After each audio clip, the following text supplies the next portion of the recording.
এই রাতের অন্ধকারে একা একা বসে কাঁদছেন কেন? কারোর জন্য অপেক্ষা করছেন নাকি কারোর হাত থেকে পালাচ্ছেন? তাতে আপনার দরকারটা কি? প্লিজ আমাকে একা থাকতে দিন তো। এত রাতে একটা মেয়ে একা একা বসে কাঁদছেন, একা থাকতে দিলে পরে কোনো প্রবলেম হলে আমার অনুশোচনা থেকে কি আপনি বাঁচাতে আসবেন আমায়? আমি কেন আসতে যাব? তাহলে কোথায় যাবেন বলুন, আমি পৌঁছে দেই।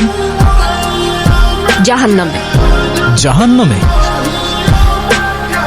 ওকে, মনে করুন নিরাপদে পৌঁছে দেওয়ার দায়িত্ব আমার।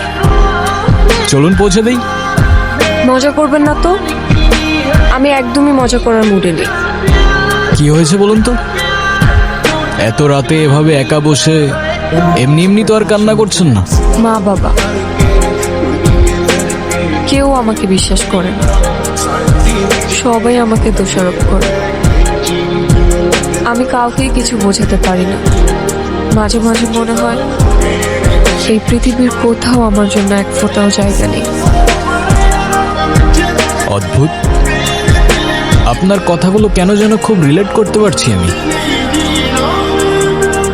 আমি দেখি এই শহরে মানুষ মুখোশ পরে ঘুরে বেড়ায়, তবে আপনার ওই কান্না,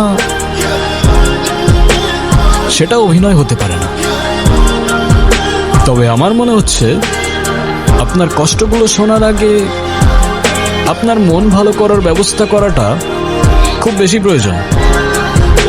আপনার কাছে টাকা হবে? বেশি না, একটা নোট হলেই চলবে। ও আচ্ছা, আপনি এই জন্য আমার কাছে এসেছেন? আমার কাছে কোনো টাকা নেই, আপনি যেতে পারেন। আরে ওয়েট, লুক এট মি।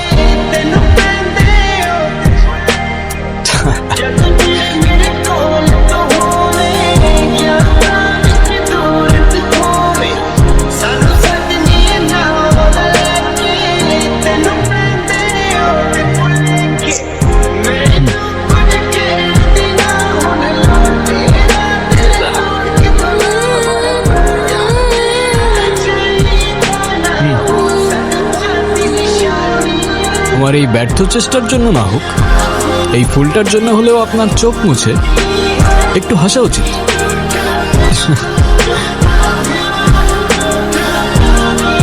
তুমি আসলে কে? ম্যাজিশিয়ান। কোথায় যাচ্ছিলেন?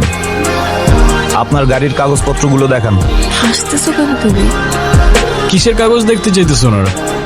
আমার কাছে তো কোনো কাগজ নেই। হ্যাঁ, কাগজপত্র নাই মানে? আপনার ড্রাইভিং লাইসেন্সটা দেখান। লাইসেন্স মানে? কিসের লাইসেন্স দেখতে চাচ্ছেন আপনারা? আপনি যে গাড়িটা চালাচ্ছেন সেই গাড়ির ড্রাইভিং লাইসেন্স। কোন গাড়ি? কোন গাড়ি মানে? এই তো এই গাড়ি। ও তিরি। কি হচ্ছে? আপনার গাড়ি কোথায়? কি বলছেন? আমি খাই জুম্মার খিচুড়ি, আমার আবার গাড়ি কোত্থেকে আসবে স্যার? এই ফাইজলামি শুরু করছেন আমার সাথে? আপনি যে গাড়ি দিয়ে আসলেন, আপনাকে বললাম এই গাড়ির কাগজপত্রগুলো শো করেন, ড্রাইভিং লাইসেন্স শো করেন। সেই গাড়ির কথা বলতেছি। আমরা তো হেঁটে যাচ্ছিলাম স্যার। হেঁটে যেতে কি আবার লাইসেন্স লাগে নাকি? জাহাঙ্গীর, ওনাদেরকে সন্দেহজনক মনে হচ্ছে, ওনাদেরকে থানায় নিয়ে যান। থামেন স্যার। আপনার ফ্যামিলিতে কে কে আছে? আমার ফ্যামিলিতে কে আছে না আছে সেটা জেনে আপনি কি করবেন? কারণ আপনি যদি তাকে থানায় ধরে নিয়ে যান, গাড়ির মতো তো সেও আপনাকে ভ্যানিশ করে দিবে। তখন তো আপনার ফ্যামিলি আপনাকে খুঁজবে। মানে এ স্যার কই, স্যার কই? তো এখন গাড়ি ছাড়া আমরা কিভাবে যাব? গাড়ি ছাড়া কেন? গাড়ি দিয়ে যাব। ওই তো গাড়ি। কিভাবে সম্ভব? ওই যে বললাম, ম্যাজিক। খুবই এক্সাইটিং ছিল না? আমি নিজেই অবাক হয়ে গিয়েছি। তুমি গাড়ি গায়েব করে ফেলেছো। আমি চাইলে ওদেরও উধাও করে দিতে পারতাম। পুলিশগুলোকে একদমই বোকা বানায় দিস। ম্যাজিশিয়ান বলে কথা। খুব ক্ষুধা লেগেছে, কিন্তু আমার কাছে তো কোনো টাকা নেই। আরে তুমি খাও না, টাকার চিন্তা কেন করছো? আমি আছি তো। খাবার মতো তো তেমন কিছু খুঁজে পাচ্ছি না। কি বলছেন স্যার? আমাদের এখানে এত কিছু থাকতে আপনি কিছুই খুঁজে পাচ্ছেন না? আমার তো এসব খেতে কেমন একটা ভালো লাগে না। তাহলে আপনি কি চাচ্ছিলেন স্যার? ডেজার্টে কিছু আছে? হ্যাঁ আছে তো স্যার। সরি স্যার, মেনুটা প্রিন্ট করা হয়নি স্যার। আমাদের এখানে 8-10 রকমের মিষ্টি আছে, আপনাকে কোনটা দেবো? সব নিয়ে আসেন। কি বলেন স্যার, সব? সব নিয়ে আসেন।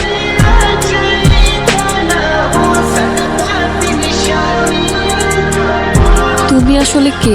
বললামই তো, ম্যাজিশিয়ান। আর এইসব ম্যাজিক কোথা থেকে শিখলে তুমি? পৃথিবীর বিভিন্ন দেশ থেকে।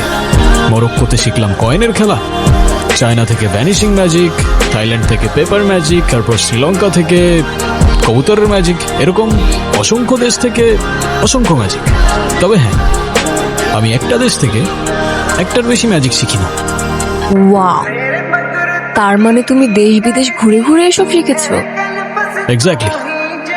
কিন্তু কোনো বই থেকে বা কোনো ম্যাজিক মাস্টারের কাছ থেকে কেন শেখোনি? কারণ নলেজ আর ম্যাজিক দুটোরই প্রিমিয়াম কোয়ালিটি একমাত্র রাস্তায় পাওয়া যায়। কি হয়েছে? মার কথা ভীষণ মনে পড়ছে। ভেবেছিলাম হয়তো অনেক দূরে চলে গেলে সব কিছু ভুলে শান্তিতে থাকতে পারবো, কিন্তু মা বাবা এখন অনেক টেনশন করছে। তাহলে এখন কি করলে তোমার ভালো লাগবে? মাকে দেখতে পারলে হয়তো ভালো লাগবে। ওকে, অ্যাজ ইউ উইশ। মারে, ও মা, মা। মারে, আমি না হয় রাগের মাথায় একটু বকাঝকা করেছি, তাই বলে তুই বাড়ি ছেড়ে চলে যাবি? তুই তো জানিস তোকে এক মুহূর্ত না দেখলে আমাদের একটুও ভালো লাগে না, আমরা কেমন পাগল হয়ে যাই। শোন, এখন কিছুই বলতে হবে না, তুই ফ্রেশ হয়ে খাবার খেয়ে নে, তোর মা খাবার নিয়ে আসতেছে।